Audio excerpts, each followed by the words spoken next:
HD.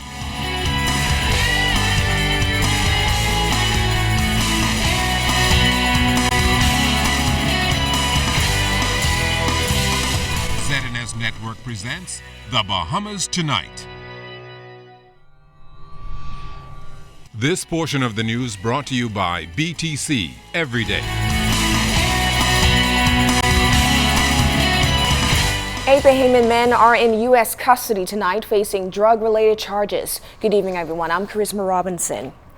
After many years in court fighting extradition to the United States, an alleged drug lord is spending his first evening behind bars in a U.S. prison along with his co-accused. Cleopatra Murphy has the details on the extradition and years of legal wrangling. Alleged drug lord Melvin Maycock Sr. was extradited to the United States Monday morning after fighting to avoid extradition for more than 10 years. Under heavy guard by police and prison officers, Maycock, along with Brian and Lyndon Deal, Carl Culmer, Sheldon Moore, Gordon Newbold, Wilfred Ferguson, and Tory Lockhart were loaded onto 2 airplanes around 11 a.m., bound for Florida. The group had been fighting extradition requests of federal prosecutors in courts since 2004, hoping to avoid drug smuggling charges. The extradition and order of committal for the men was approved by the Magistrates Court on May 7, 2013. While Maycock had been in prison, on November 18th this year, the Court of Appeal revoked bail for the remaining men, affirmed the committal order, and approved the extradition. Last week, the Court of Appeal denied the men permission to appeal the extradition before the Privy Council. Initially, Maycock Sr., his son Melvin Jr., Loran Lockhart, Trevor Roberts, Gordon Newbold, Sheldon Moore, Devroy Moss, Shanto Curry, the Deal brothers, Tory Lockhart, Wilfred Ferguson, Derek Rigby, and Carl Culmer were being held. The extradition order for Maycock's son Melvin Jr. and Loran Lockhart was quashed earlier by then Senior Justice John Isaacs. The extradition goes down as the largest in the history of the Bahamas. Cleopatra Murphy, ZNS Network News. Police wasted no time in charging 3 teenagers they believe are responsible for the stabbing death of a Doris Johnson student last week. Fern Carey was in court for the arraignment. Crowds gathered and there was a heavy police presence on South Street Monday as 3 students, aged 15, 16, and 18, arrived at court to face charges for the fatal stabbing of Doris Johnson High School student Adonai Wilson 5 days ago. To protect the identity of the 3 from the stares of curious onlookers, police covered their faces. In court, Chief Magistrate Joanne Ferguson Pratt asked authorities why the heavy police presence was necessary, and a senior police officer explained that it was all in an effort to protect the teens who are juveniles.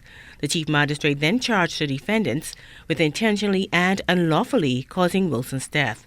A voluntary bill of indictment is expected to be filed in the case. During the arraignment, relatives sitting in court appeared emotional, while the 15-year-old defendant started crying and had to be comforted by his mother, who stood beside him in court, as is required in the case of juveniles. Now, the court indicated that the 18-year-old had just celebrated his birthday while in custody, and she was minded to remand him to the Bahamas Department of Corrections. However, his attorney, Murray DeSeal, requested that he be placed in the juvenile facility and explained that the father of the deceased is an inspector at the remand center at the prison. Attorney Roberta Reckley and Ian Cargill also requested that their clients be remanded to the Simpson Penn School for Boys due to their ages. DeSeal also informed the court that his client had been under attack at the time of the incident and was unarmed. He asked that those in charge of prosecution exercise proper discretion when dealing with the matter, especially as it relates to intent,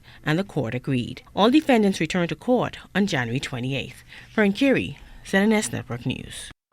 Education Minister the Honorable Jerome Fitzgerald calling last week's stabbing of 15-year-old Adonai Wilson senseless and unbelievable. He addressed the issue of violence among students in Parliament today.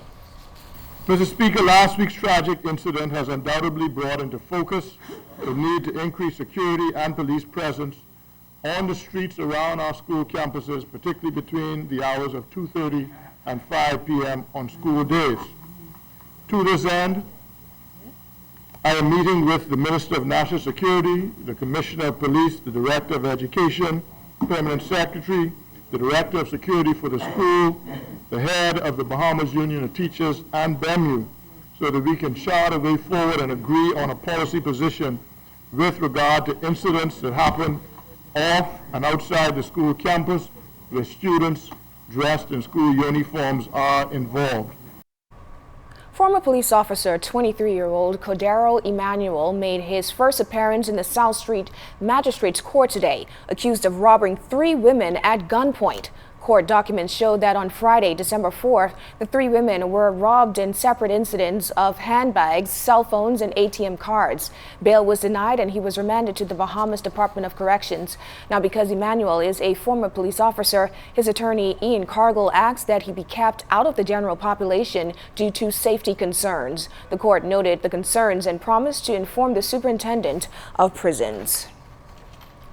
While the police chief had strong words for those who seek to tarnish the image of the Royal Bahamas Police Force.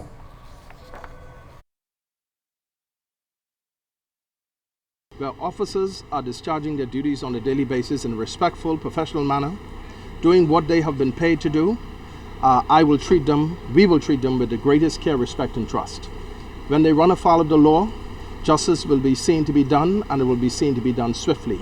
We have no tolerance for anyone among us that is prepared to work on the opposite side of what is right and decent in this country. This commissioner, my senior executive team, and all well-meaning police officers stand against corruption, stand against criminality, stand against wrongdoing and unprofessionalism, and so let the chips fall where they may. 2 defendants in the Kurt McCartney murder trial remain behind bars awaiting sentencing tonight after a jury found them guilty of murder and armed robbery.